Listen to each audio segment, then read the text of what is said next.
Guys, अगर आपको hostel का सबसे सस्ता कमरा मिल जाए और हर रात आपके दरवाजे पे कोई दस्तक दे, तो क्या आप वहां पे रुकना चाहोगे? ऐसी ही घटना एक हॉस्टल बॉय के साथ घटी, जिसका नाम कैलाश था। वो छत्तीसगढ़ का रहने वाला था। वो पहली बार किसी ऐसे शहर में जा रहा था जो पूरा उसके लिए अनजान था। वो बस से यात्रा किया। उसने बस में बहुत ऐसी चीजें सोची। वो बहुत सोच रहा था कि लगन से पढ़ेगा। उसके जो परिवार वाले थे वो बहुत ही ज्यादा गरीब थे। वो जब पटना आया तो पटना में हॉस्टल बुक हो चुके थे।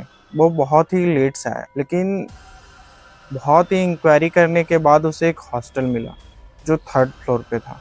रूम बिल्डिंग के सबसे किनारे में था और उसके बगल में एक और रूम था। कैलाश ने अपनी स्टडी जारी रखी और कॉलेज में आना जाना, दोस्तों के साथ मिलना, वहाँ पे उसे अच्छा लगने लगा था। वो ठीक से बातें कर पा रहा था, ठीक से पढ़ाई कर पा रहा था, सब चीज़ उसके साथ ठीक चल रहा था।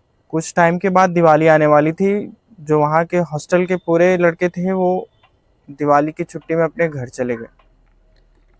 लेकिन कैलाश पैसे ना होने के कारण वो अपने घर नहीं आ पाया। उसके बगल का जो रूममेट्स था निर्मल, वो भी कैलाश की तरह था, वो भी घर नहीं जा पाया। हॉस्टल के सारे लोग चले गए तो कैलाश और निर्मल ही उस हॉस्टल में पूरे बचे हुए थे। बाकी बाद हॉस्टल पूरा खाली था। सब चीज़ ठीक चल रहा था, वो अच्छे से पढ़ लिख रहे थे, एवरीथिंग इज ओके। बट एक रात ऐसा आया, कैलाश का जो रूह है वो पूरी तरीके से कांप गया। हॉस्टल पूरी तरीके से खाली था। रात का टाइम हो चुका था और बारिश हो रही थी और बिजलियाँ कड़क रही थी। तो निर्मल ने बोला कि आज हम चिकन खाते हैं। तो वो दोनों मार्केट चले गए थे। मार्केट से उन लोग दोनों ने चिकन लेके आया, अच्छे से बनाया और उसको खा के अपने अपने रूम में चले गए। रात के 10:30 बज रहे होंगे। कैलाश अपने रूम में बैठकर पढ़ रहा था। सब चीज ठीक चल रहा था, लेकिन कैलाश को ऐसे लगा ना कि उसके रूम के बाहर कोई रो रहा है। उसकी आवाजें धीरे धीरे बढ़ रही थी। कैलाश जब दरवाजे के पास खड़ा हुआ तो उसे ऐसा लगा जैसे कोई कॉरिडोर में चल रहा हो। पायल्स की आवाज आ रही थी। उसने जैसे ही अपना दरवाजा खोला, कॉरिडोर में पूरा अंधेरा था, वहां कोई नहीं था। इधर उधर देखने के बाद कैलाश को लगा शायद मुझे भ्रम हुआ है। तो कैलाश के कंधे पे किसी ने हाथ रखा। कैलाश पूरी तरीके से डर गया। वो जब पीछे मुड़ के देखा तो पीछे निर्मल खड़ा था। निर्मल ने पूछा, कैलाश तुम यहाँ पे क्या कर रहे हो इतनी रात? तो कैलाश ने बताया कि किसी की चलने की आवाजें आ रही थी। तो निर्मल ने बोला, तुम देर तक पढ़ रहे हो, शायद तुम्हारे साथ ऐसा हो रहा हो, जाओ रूम में और सो जाओ। दोनों अपने रूम में चले जाते हैं। कैलाश जैसे ही अपने रूम में आता है तो देखता है कॉर्नर पे एक औरत बैठी है, बस कैलाश को देख रही है। कैलाश को कुछ समझ में नहीं आ रहा था कि मेरे साथ हो क्या रहा है। बस खड़ा था अपने दरवाजे के पास।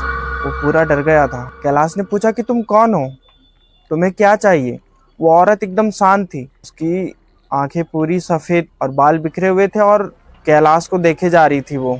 तो उसने बोला, मैं तुम्हें लेने आई हूँ। कैलाश तुरंत चिल्लाकर निर्मल को आवाज दे रहा था, लेकिन ऐसा लग रहा था जैसे उसकी आवाजें उस दरवाजे से बाहर ही नहीं जा रही हो। अचानक से कैलाश चिल्लाना बंद कर दिया। वो चिल्लाना तो चाह रहा था, लेकिन उसकी आवाजें नहीं निकल रही थी। कैलाश ने अपना दरवाजा खोला और सीधा छत पे चला गया। वो छत पे जाके दीवार पे खड़ा हो गया और नीचे देखने लगा। उसकी कानों में आवाज आ रही थी, बस कूदो, मेरे साथ चलो। कैलाश को कुछ समझ में नहीं आ रहा था कि उसके साथ हो क्या रहा है। जब कैलाश ने अपना दरवाजा खोला था तो उस टाइम निर्मल उठ गया था। उसने थोड़ी देर बाद आके देखा तो वहां पे कैलाश रूम में नहीं था। निर्मल ने बहुत ही आवाज लगाया कैलाश को, लेकिन कोई रिस्पॉन्स नहीं था। वो जैसे ही छत के ऊपर गया तो उसने देखा कि कैलाश दीवारों पे चढ़ा हुआ है। निर्मल ने बोला, कैलाश तुम क्या कर रहे हो? नीचे उतर जाओ, गिर जाओगे। कैलाश का कुछ रिस्पॉन्स नहीं था, बस वो नीचे ही देख रहा था। उसे समझ में नहीं आ रहा था कि उसके साथ हो क्या रहा है। निर्मल धीरे धीरे उसके पास जा रहा था और अचानक से उसका हाथ पकड़ के खींच लिया। कैलाश नीचे गिर गया। कैलाश होश में आया और उसने निर्मल को सारी बातें बताई कि मेरे रूम में एक औरत है जो मुझे बार बार ये बोल रही है कि बस आओ और कूद जाओ, मेरे साथ चलो। निर्मल कैलाश को लेकर तुरंत अपने रूम में चला जाता है। वो दोनों लोग रात किसी तरह बिता लेते हैं। जब वो सुबह उठते हैं तो वॉचमैन के पास जाते हैं और अपनी सारी बीती हुई बातें वॉचमैन को बताते हैं। वॉचमैन उनसे कहता है कि यहाँ पे एक औरत काम करती थी जो तुम ही लोग की तरह अपने बेटे को पढ़ाना चाहती थी, लेकिन पोछा लगाते हुए एक दिन वो सीढ़ियों से गिर गई और उसकी मौत हो गई। तब से उसकी आत्मा इस घूमती है और बहुत से लोगों को दिखाई देती है। ये दोनों पूरे तरीके से डर जाते हैं और निर्मल कैलाश के घर वालों को फोन कर देता है। कैलाश के घर वाले आते हैं और कैलाश को जब लेके जा रहे थे तो कैलाश ने पीछे मुड़ के देखा छत पे, तो वो औरत वहीं पे बैठी हुई और कैलाश को बस ऐसे इशारा कर रही थी जैसे उसे अपने पास बुला रही हो, उसे बोल रही हो कि मेरे पास आ जाओ। कैलाश फिर ने दोबारा पलट कर नहीं देखा तो वहां से तुरंत अपनी फैमिली के साथ गांव चला आया और कुछ टाइम रहने के बाद वो पूरी तरीके से ठीक हो। तो ये थी आज की घटना जो कैलाश के साथ बीती। गाइस, बहुत से ऐसे लोग हैं जो हॉस्टल में बिना जांच परखे हुए रूम्स ले लेते हैं।